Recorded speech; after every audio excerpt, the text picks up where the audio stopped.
మనిషి ఎలా ఉండాలి, ఎలా ఉండకూడదు. ఒక మనిషిలో ఉండకూడని దుర్గుణాలేంటి? దాంట్లో ఒకటి స్వార్థం. స్వార్థం అనేది ఒక మనిషిలో ఉండకూడనటువంటి గుణము, అది దుర్గుణము. స్వార్థం అంటే ఏంటి సార్? నేను బాగుండాలి అనుకోవడం స్వార్థం. ఏ సార్? నో. నేను బాగుండాలి అనుకోవడం స్వార్థం కాదు, నేను మాత్రమే బాగుండాలి అనుకోవడం స్వార్థం. ఎవరు ఏమైనా కానీ నేను బాగుండాలి అనుకోవడం స్వార్థం. అర్థమవుతుందా? ఎదుటి వ్యక్తి నష్టం జరిగినా పర్లేదు కానీ నేను మాత్రం లాభంలో ఉండాలి అనుకోవడం స్వార్థం. ఉదాహరణ చూస్తాను, మీకు అర్థం అవడానికి విషయం చెప్తాను. ఒక ఊళ్ళో దశరథ్ అనే ఒక వ్యక్తి, అతని కుమారుడు అర్జున్ అనే ఒక వ్యక్తి, తండ్రి కుమారులు ఇద్దరు ఉన్నారు. వాళ్ళిద్దరూ కలిసి హార్డ్ వర్క్ చేసి ఒక బావిని తవ్వుతారు. ఆ బావిని తవ్వితే దాంట్లో నుంచి ఒక మంచినీళ్ళ ఊట బయటకు వస్తుంది అనమాట. అంటే మంచినీళ్ళ బావులా మారిపోతుంది. అది చూసి వాళ్లే కాదు, ఆ ఊళ్ళో జనాలందరూ కూడా సంతోషపడిపోతారు. ఎందుకు సంతోషపడతారంటే ఆ ఊళ్ళో ఎవరు వారి ఇంటి దగ్గర బావి కానీ ఉప్పు నీళ్లు పడుతున్నాయి, తాగడానికి యోగ్యంగా లేవు.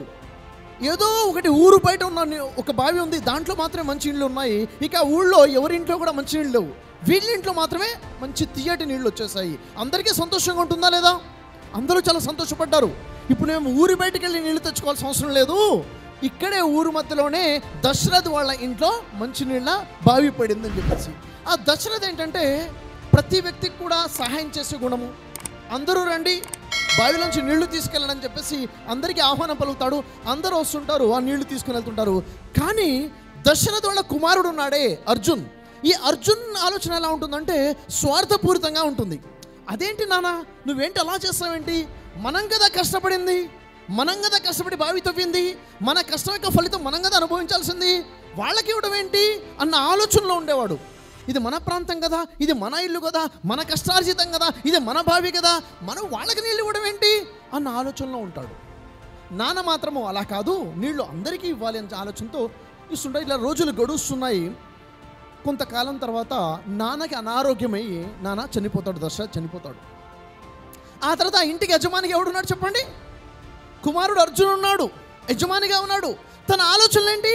ఇది మా కష్టార్జితం, దీన్ని నేనే అనుభవించాలి, నేను వేరే వాళ్ళకి ఇవ్వడం ఏంటిది వృధా, తప్పు, అసలు అలా ఇవ్వకూడదు, ఇది నాది, నేనే బాగుండాలి, నేనే తాగాలన్న ఆలోచనతో నెమ్మదిగా ఒక్కొక్కరిని రానివ్వకుండా చేస్తాడు నీళ్లు తీసుకోవడానికి. కానీ పాప ఆ ఊళ్ళో ఏంటి పరిస్థితి? ఉప్పు నీళ్లు ఉన్నాయి, మంచినీళ్ళు తాగడానికి నీళ్ళు లేవు. వారు ఇప్పుడు ఎంత కష్టమైనా ఊరు వదిలిపెట్టి ఊరికి బయటికి వెళ్ళి ఊరు బయట ఉన్న బావి నుంచి నీళ్లు తెచ్చుకోవడం మొదలుపెట్టారు. చాలా కష్టంగా మారిపోయింది. ఉన్నా లేకపోయినా కానీ వాళ్ళు బాధపడుతూ బయటికి వెళ్ళేసి నీళ్లు తెచ్చుకోవడము, పక్కనే మంచినీళ్ళ బావి ఉన్నా కానీ తెచ్చుకునే అవకాశం లేకపోవడము, ఈ అర్జున్ ఎవరిని రానివ్వబడింది, నా బావి నేనే అన్న ఆలోచనతో ఇక్కడ ఉండిపోవడం, ఇలా జరిగింది. ఇలా కొంతకాలం గడిచిన తర్వాత ఏమవుతుందంటే ఒక వర్షాలు కొంచెం తగ్గిపోయడం వల్ల ఆ బావి ఏదైతే ఊరు బయట ఉందో దాంట్లో నీళ్లు ఇంకిపోతాయి, ఇంకా నీళ్లు లేకుండా అయిపోతాయి. ఆ పరిస్థితుల్లో ఊళ్ళో ఉన్న వాళ్ళందరూ కూడా అర్జున్ దగ్గరికి వచ్చేసి, నీ ఇంట్లో బావిలో నీళ్లు ఉన్నాయి కదా, ఉన్న ఒక్క బావి కూడా ఎండిపోయింది కదా, నీళ్ళు ఇవ్వు అని అడుగుతారు. అతనేమంటాడు? ససేమిరా, లేదు, ఇది నా కష్టార్జితము, ఇది నాకే, నేను మీకు ఇవ్వను అని చెప్పేసి నో అని చెప్పేస్తాడు. ఆ తర్వాత ఏమవుతుందంటే వాళ్ళకి బహు కష్టం మీద ఎప్పుడో 5 కిలోమీటర్ల దూరంలో, ఎక్కడో 5 కిలోమీటర్ల దూరంలో ఉన్న వేరే ఊరికి వెళ్ళి నీళ్లు తెచ్చుకునే పరిస్థితి ఊరు జనాలందరూ కూడాను. ఇలా రోజులు గడుస్తూ ఉన్న తరుణంలో మళ్ళీ మంచి పుష్కలమైన వర్షాలు వస్తాయి. ఆ ఊరు బయట ఉన్నటువంటి బావిలో నీళ్లు పడతాయి. ఆ పుష్కల నీళ్ల యొక్క ప్రభావం వల్ల ఊళ్ళో ఎవరెవరి ఇళ్లలో అయితే బావులు ఉప్పు నీళ్లతో ఉన్నాయో ఒక అద్భుతం ఏంటంటే ఆ నీళ్ళన్నీ కూడా తీయటి నీళ్ళుగా మారిపోతాయి. ఊళ్ళో ఉన్న నీళ్ళన్నీ కూడా అన్ని బావిలో నీళ్లు తీయగా మారిపోతాయి. ఆ తరుణంలో ఏమవుతుందంటే ఈ అర్జును తన బావి నుంచి నీళ్లు చేదుకోవడం కోసం వెళ్ళి తన బావి నుంచి నీళ్లు చేదుకుంటే బయటికి మురికి నీళ్లు బయటకు వస్తాయి బావిలో నుంచి. అర్థం కాదు, ఇదేంటి, నా బావి మంచినీళ్ళ బావి కదా, మొత్తం మురికిగా మారిపోయాయండి, నాకు అర్థం కావట్లేదు అన్న పరిస్థితిలోకి వచ్చేస్తాడు. తనకు తాగడానికి నీళ్ళు లేకుండా అయిపోతాయి. ఇప్పుడు తను నీళ్లు తాగాలంటే ఎక్కడికి వెళ్ళాలి? మళ్ళీ అదే ఊర్లో అవే ఇంటికి వాళ్ళ ఇంటికి వెళ్ళి నీళ్ళు అడుగునే పరిస్థితి. ఇక అక్కడికి వెళ్ళాలంటే ఎవరింటికి వెళ్ళాలన్నా కానీ నామోషి, ముఖం చూంచుకోలేని పరిస్థితి, నేను రానివ్వలేని తెలియదు కదా అన్న ఆలోచన. ఆ టైంలో ఆ ఊళ్ళో ఒక పెద్ద మనిషి ఉంటాడు. ఆ పెద్ద మనిషి ఉన్న వాళ్ళ ఇంట్లో కూడా బాగా నీళ్లు తీయగా మారిపోయి ఉంటాయి. ఆ ఇంటికి వెళ్తాం, అతను అడుగుదా అని చెప్పేసి ఆ ఇంటికి వెళ్ళేసి మాకు కొంచెం నీళ్లు కావాలి, అసలు నాకు అర్థం కావట్లేదండి, ఇన్ని సంవత్సరాల నుంచి నా ఇంట్లో నీళ్లు ఉన్నాయి కదా, తియ్యటి నీళ్లు కదా, అవి ఎందుకు మురిగ్గా మారిపోయా నాకు అర్థం అవ్వట్లేదు అని చెప్పేసి ఆ పెద్ద మనిషి కూర్చోబెట్టి అంటాడు, చూడు నాన్న అర్జున్, నీళ్ళనేవి ఒక మనిషి యొక్క దయ లాంటివి, సహాయం లాంటివి. అవి ఎప్పుడు కూడా మనం ఒకరి మీద చూపుతూ ఉండాలి, ప్రవహిస్తూ ఉండాలి. ఎప్పుడైతే బావిలో ఉన్న నీళ్ళని నువ్వు 10 మందికి ఇవ్వడం మొదలు పెడతావో, మీ నాన్నగారు ఉన్న సమయంలో ఎలా అయితే ఇచ్చారో, ఎప్పుడైతే మనం నీళ్లు తోడుతూ ఉంటామో లోపల నుంచి జలపాతాలు వస్తూ ఉంటాయి, లోపల నుంచి నీళ్లు ఊడుతూ ఉంటాయి, నీళ్లు ఊరుతూ ఉంటాయి, ఫ్రెష్ నీళ్ళు వస్తూ ఉంటాయి. నువ్వు ఎప్పుడైతే నీళ్ళను ఒక దగ్గర స్టాక్ చేస్తావో నిలబడ్డ నీళ్ళు ఏమైపోతాయి, మురికిగా మారిపోతాయి. ప్రవహిస్తున్న నీళ్లు మాత్రమే శుభ్రంగా ఉంటాయి. ఎప్పుడైతే నువ్వు నీళ్లు ప్రజలకు ఇవ్వకుండా ఆపేశావో, నీళ్లను నువ్వు ఆపేశావో, నిలిచేలా చేశావో, అవి దాని స్వచ్ఛతను కోల్పోయింది, అది మురిగ్గా మారిపోయాయి. నేనే బాగుండాలనే స్వార్థం వల్ల ఇది నాకే దక్కాలి, దీనిలోంచి నాకే లాభం జరగాలనే స్వార్థం ఏదైతే ఉందో దానివల్ల ఎదుటి వ్యక్తికి నష్టం జరుగుతుందని నువ్వు అనుకుంటున్నావు కదా, ఎదుటి వ్యక్తికే కాదు నీకు కూడా నష్టం జరుగుతుంది, అది శాశ్వతమైన నష్టం జరుగుతుంది. ఎప్పుడైతే నువ్వు స్వార్థాన్ని వదిలిపెట్టి ఎదుటి వ్యక్తికి ఇవ్వడం మొదలు పెడతావో ఏమవుతుంది, సంబంధాలు మెరుగుపడతాయి. ఎప్పుడైతే నువ్వు ఇవ్వడం మానేస్తావో సంబంధాలు తెగిపోతాయి. నువ్వు ఎప్పుడైతే ఇవ్వడం మొదలు పెడతావో ఎదుటి వ్యక్తిలో సంతోషం ఉంటుంది, ఆ సంతోషాన్ని చూసిన సంతోషం నీలో ఆరోగ్యము, పాజిటివిటీ పెరుగుతుంది, నీలో కాన్ఫిడెన్స్ బిల్డ్ అవుతుంది. ఇప్పుడు చూసావా, నువ్వు ఊళ్ళో తిరగాలంటే తలదించుకుని తిరిగే పరిస్థితి ఎందుకు వచ్చింది, నీలో ఉన్న స్వార్థం వల్ల. వాళ్ళకు కాదు, నీకే ఎక్కువ నష్టం జరిగింది. కాబట్టి మనం ఏం చేయాలి, మన దగ్గర ఉన్నది 10 మందికి పంచుతూ ఉండాలి. మన దగ్గర ఉన్న సమయం కానివ్వండి, మన దగ్గర ఉన్న డబ్బు కానివ్వండి, మన దగ్గర ఉన్న ఆలోచనలు కానివ్వండి, మన దగ్గర ఉన్న మంచి కానివ్వండి, 10 మందికి పంచుతూ ఉండాలి. ఎందుకు, అది నిలబడితే మురికిగా మారిపోతుంది, ప్రవహిస్తూ ఉంటేనే అది ఎప్పుడు స్వచ్ఛంగా ఉంటుందని చెప్పేసి తనకు అర్థమయ్యేటట్టు చెప్తాడు. అప్పుడు విషయం అర్థమవుతుంది అర్జున్కి, అవును కదా, చాలా పెద్ద తప్పు చేశాను కదా, నేను అందరికీ నీళ్లు ఇస్తూ ఉన్నట్లయితే నాకు వచ్చే నష్టమే ఉండేది, నీళ్లు ఊట వస్తూనే ఉండేది, నీళ్లు స్వచ్ఛంగా ఉండేవి, నేను చాలా పెద్ద తప్పు చేశాను అని చెప్పేసి అనుకుంటాడు. ఒకసారి ఆలోచించండి, మీకు ఎగ్జాంపుల్ చెప్తాను. ఒక 2 కంపెనీస్ ఉన్నాయనుకోండి, ఈ కంపెనీలో ఒక 20 మంది టీం మెంబర్స్ ఉన్నారు, ఈ కంపెనీలో ఒక 20 మంది టీం మెంబర్స్ ఉన్నారు.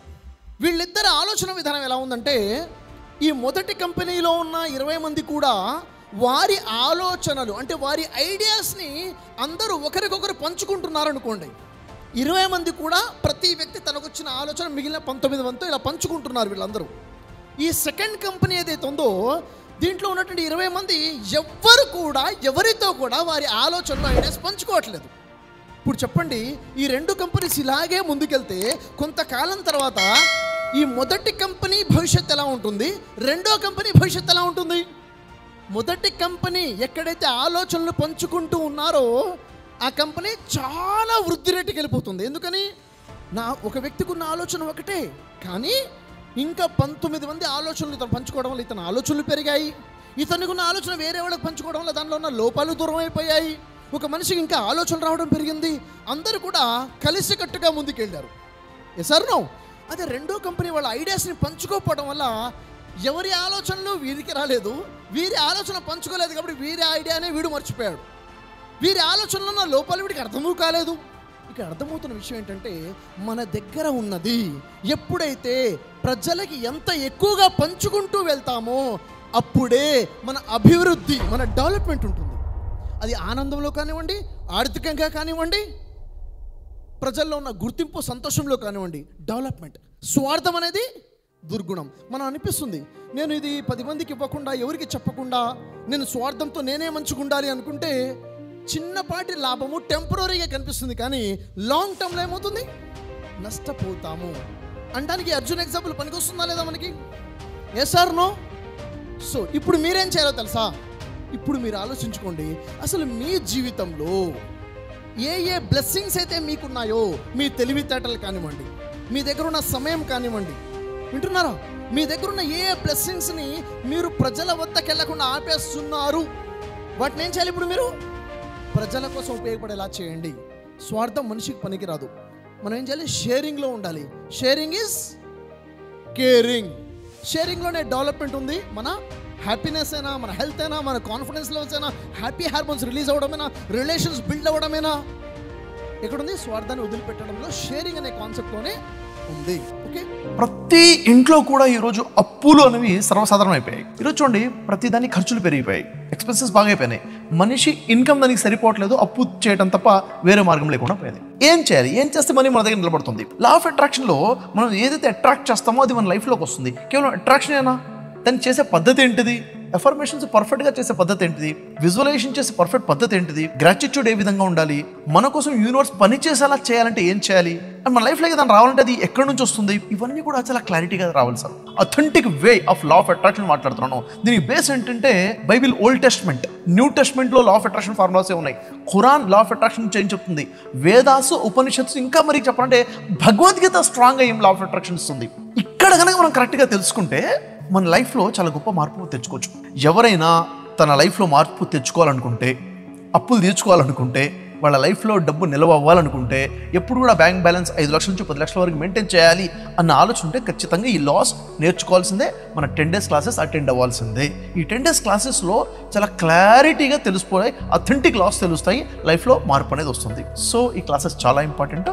ఈ మే నెలలో మనం ఆర్గనైజ్ చేస్తున్నాము. 12th నుంచి 21st వరకు ప్రతిరోజు మార్నింగ్ 5 నుంచి 7 వరకు ఉంటాయి. 100 రోజుల్లో, 100 daysలో మీ అప్పులన్నీ తీర్చుకోవాలనుకుంటే ఈ క్లాసెస్ సరిపోతాయి. ఈ క్లాసెస్ని ఫాలో అయిపోతే సరిపోతుంది.